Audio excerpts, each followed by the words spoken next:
નમસ્કાર વિદ્યાર્થી મિત્રો, જય હિન્દ જય ભારત. હું દેવાંગ રાવલ ડી ટીચરના ડિજિટલ પ્લેટફોર્મ પર આપ સૌનું હાર્દિક સ્વાગત કરું છું. આપણે વાત કરી હતા A to Z વર્બ્સની, જેની અંદર આપણે આજે જોવા જઈ રહ્યા છીએ લેક્ચર નંબર 3, જેમાં આપણે વાત કરીશું યુઝ ઓફ ધ વર્બ્સ એટલે કે ક્રિયાપદના ઉપયોગો.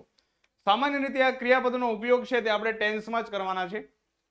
ટેન્સની વાત કરીએ કાળ, તો કેટલા કાળ છે? તો 3 કાળ છે: ભૂતકાળ, વર્તમાન કાળ અને ભવિષ્યકાળ. હવે આ પાસ્ટ, પ્રેઝન્ટ અને ફ્યુચર ટેન્સ છે તેના ઇંગ્લિશમાં 4 પ્રકાર પડે છે. કેટલા? 4. કયા કયા?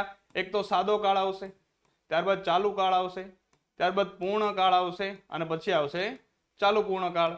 તો આ 4 પ્રકાર પડે છે. એટલે ટોટલ અંગ્રેજીમાં આપણે કેટલા કાળ સ્ટડી કરવાના છે? 12 કાળ. તો આ જે 12 કાળ છે, 12 કાળની અંદર આપણે વર્બનો ઉપયોગ કરવાનો છે. પરંતુ આ જે 12 કાળ છે એમાં દરેક કાળની અંદર 3 સેન્ટેન્સ પેટર્ન આવે છે, જે છે હકાર, નકાર અને પ્રશ્નાર્થ. હકાર, નકાર અને પ્રશ્નાર્થ. તો આની અંદર આપણે વર્બ્સનો ઉપયોગ કરવાનો છે. તો આજે આપણે યુઝ ઓફ ધ વર્બ્સમાં એ જોવાના છીએ કે જો સાદો વર્તમાન કાળ છે એની હકાર વાક્ય રચના છે તો ક્રિયાપદના કયા રૂપનો ઉપયોગ થશે. સાદો ભૂતકાળ છે એની હકાર વાક્ય રચનામાં ક્રિયાપદના કયા રૂપનો ઉપયોગ થશે. આગળ હેલ્પિંગ વર્બની પણ ચર્ચા કરીશું આપણે A to Z વર્બ્સનો જે આખા લેક્ચર લેવા જઈ રહ્યા છે એની અંદર. પરંતુ આપણે આજે આ જે વર્બ છે એની આપણે વાત કરવાના છે બેઝિક, કે આ કઈ જગ્યાએ વર્બ છે એનો ઉપયોગ છે તે થવાનો છે. આપણે આગળના લેક્ચરમાં ભણી ગયા કે ક્રિયાપદના કેટલા રૂપ છે? 5. ક્રિયાપદનું મૂળ રૂપ, ક્રિયાપદનું ભૂતકાળનું રૂપ, ક્રિયાપદનું ભૂતકૃતનું રૂપ, SES વાળું રૂપ અને ING વાળું રૂપ, જેને આપણે V1, V2, V3, V plus SES અને V પ્લસ ING તરીકે ઓળખીએ છીએ. તો સૌથી પહેલા આપણે વાત કરીએ ક્રિયાપદના મૂળ રૂપની, કે આ ક્રિયાપદ છે એનું મૂળ રૂપ છે એનો ઉપયોગ ક્યાં થાય છે, એટલે કે V1 નો ઉપયોગ ક્યાં થાય છે. તો સમજો કે ક્રિયાપદનું જે મૂળ રૂપ છે તે ફક્ત ને ફક્ત આ 12 કાળની વાત કરું છું. ક્રિયાપદના મૂળ રૂપનો ઉપયોગ ફક્ત ને ફક્ત સાદો વર્તમાન કાળ, સાદો ભૂતકાળ અને સાદા ભવિષ્યકાળમાં થશે. કોઈ ચાલુ કાળમાં ઉપયોગ નહીં થાય, કોઈ પૂર્ણ કાળમાં ઉપયોગ નહીં થાય, કોઈ પણ ચાલુ પૂર્ણ કાળમાં ક્રિયાપદના મૂળ રૂપનો ઉપયોગ નહીં થાય. ક્યાં ઉપયોગ થશે? ફક્ત ને ફક્ત સાદો વર્તમાન કાળ, સાદો ભૂતકાળ અને સાદો ભવિષ્યકાળ. આપણે આગળ વાત કરી હતી હકાર, નકાર અને પ્રશ્નાર્થ વાક્ય રચનાની. તો કઈ વાક્ય રચનામાં ઉપયોગ થશે એ પણ જાણવું જરૂરી છે. એટલા માટે જોવો કે સાદો વર્તમાન કાળ છે એ સાદો વર્તમાન કાળમાં હકાર, નકાર અને પ્રશ્નાર્થ 3 વાક્ય રચનામાં ઉપયોગ થશે. પરંતુ જે હકાર વાક્ય રચના છે એ હકાર વાક્ય રચનામાં જો કર્તા તરીકે I, V, U, ધ્યેય અને કોઈ પણ બહુવચન નામ હોય તો ને તો જ ઉપયોગ થશે, નહીતર એનો ઉપયોગ નહીં થાય. મતલબ કે સાદા વર્તમાન કાળની અંદર કર્તા તરીકે I, V, U, ધ્યેય અને બહુવચન નામ હોય તો ને તો જ ક્રિયાપદના મૂળ રૂપનો ઉપયોગ થશે. જ્યારે નકાર અને પ્રશ્નાર્થની અંદર દરેક કર્તા સાથે V1 નો ઉપયોગ છે તે થશે. સાદા ભૂતકાળની વાત કરીએ તો સાદા ભૂતકાળમાં ફક્ત ને ફક્ત નકાર અને પ્રશ્નાર્થ વાક્ય રચનામાં જ ક્રિયાપદના V1 ના રૂપનો ઉપયોગ થશે. હકાર વાક્ય રચનામાં ક્યારેય ઉપયોગ થશે નહીં. આ બાબત છે ને બહુ ખાસ નોંધવા જેવી છે. ધ્યાન આપજો. કેમ? કારણ કે આપણે જ્યારે ટેન્સમાં ચેન્જ કરીએ છીએ ત્યારે ફક્ત ને ફક્ત વર્બમાં ચેન્જ કરીએ છીએ, એટલા માટે ક્યાં ઉપયોગ થાય છે એ બહુ જ અગત્યની બાબત છે. આખો મેપ લઈને આવ્યો છું તમારી માટે કે ક્રિયાપદના 5 રૂપો છે એ કયા કાળમાં કઈ જગ્યાએ વપરાય છે. આગળ ભવિષ્યકાળની વાત કરીએ તો ભવિષ્યકાળમાં હકાર, નકાર અને પ્રશ્નાર્થ 3 જગ્યાએ ક્રિયાપદના મૂળ રૂપનો એટલે કે V1 નો ઉપયોગ છે તે થાય છે. ફરીવાર જોઈ લઈએ કે સાદો વર્તમાન કાળ છે.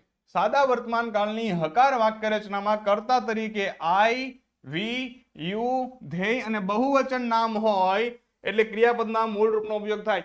એટલે કે ત્રીજો પુરુષ એકવચન સિવાયના જે કર્તા છે ત્યાં એનો ઉપયોગ છે તે થશે. જ્યારે નકાર અને પ્રશ્નાર્થમાં દરેક સબ્જેક્ટ સાથે V1 નો ઉપયોગ થશે.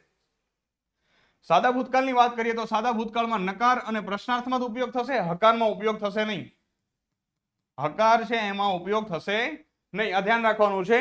અને સાદો ભવિષ્યકાળ છે એમાં હકાર, નકાર અને પ્રશ્નાર્થમાં ક્રિયાપદના V1 ના રૂપનો ઉપયોગ છે તે આપણે કરીશું. ક્લિયર? આગળ વાત કરીએ ક્રિયાપદનું ભૂતકાળનું રૂપ એટલે કે V2 નું રૂપ. ખાસ અગત્યનું છે V2 નું રૂપ, કારણ કે ફક્ત ને ફક્ત સાદા ભૂતકાળમાં હકાર વાક્ય રચનામાં જ ઉપયોગ થાય છે. ક્રિયાપદના V2 નો ઉપયોગ સાદા ભૂતકાળની હકાર વાક્ય રચના સિવાય એક પણ કાળમાં ઉપયોગ થતો નથી. કોનો ઉપયોગ સાદા ભૂતકાળમાં હકાર વાક્ય રચનામાં થાય છે?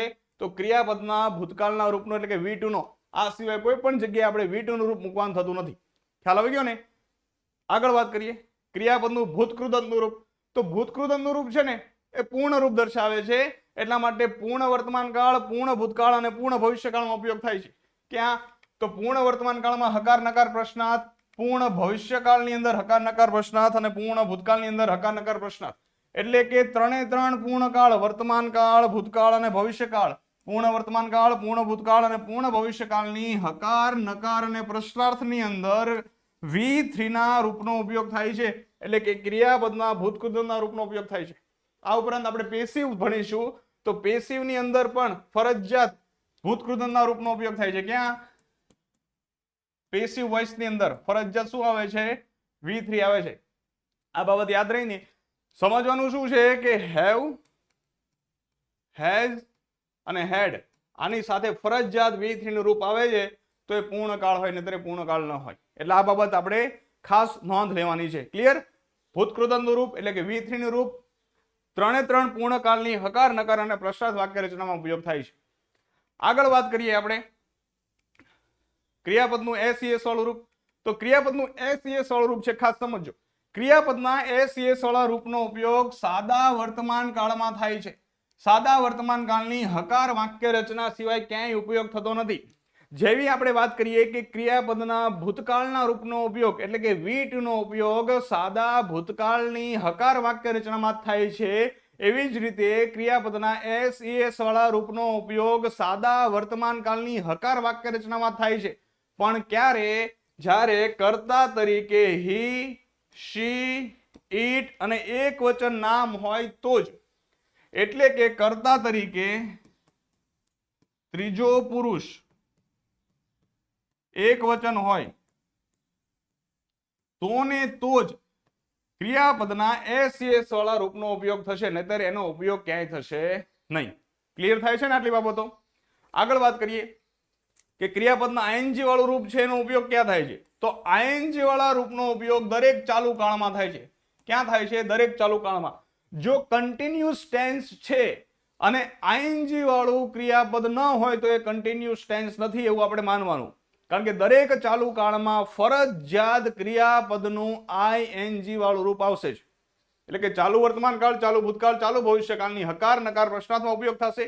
આ ઉપરાંત ચાલુ પૂર્ણ વર્તમાન કાળ, ચાલુ પૂર્ણ ભૂતકાળ અને ચાલુ પૂર્ણ ભવિષ્યકાળ છે એની પણ હકાર નકાર અને પ્રશ્નાર્થ વાક્ય રચનામાં ક્રિયાપદના ING વાળા રૂપનો ઉપયોગ થાય છે. એટલે કે ક્રિયાપદના ING વાળા રૂપનો ઉપયોગ દરેક ચાલુ કાળમાં છે તે કરવામાં આવે છે. ખ્યાલ આવ્યો ને કે આ 12 કાળની અંદર કઈ વાક્ય રચનામાં કયા ક્રિયાપદના રૂપનો ઉપયોગ કરીશું?